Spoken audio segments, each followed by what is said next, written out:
Let's break down the code for sorted insertion in a doubly linked list. Understanding the problem. Imagine you have a sorted list of numbers, like a phone book, and you want to add a new name to the correct position. That's essentially what we're doing with a sorted doubly linked list. We're given a list of nodes, each with a value, and we need to insert a new node with a value x into the correct position, maintaining the sorted order.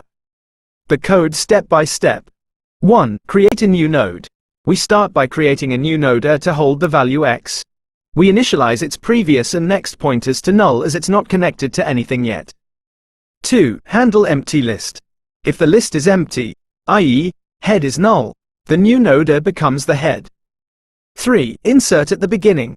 If the value of the first node, head, is greater than or equal to x, we insert the new node before the head. We adjust the next pointer of it to point to the old head, and the previous pointer of the old head to point to a. 4. Iterative insertion. We use two pointers, previous and temp, to traverse the list. Previous points to the node before the current node.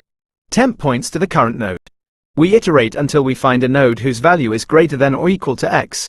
Once we find that node, we insert the new node between previous and temp, adjusting their previous and next pointers accordingly.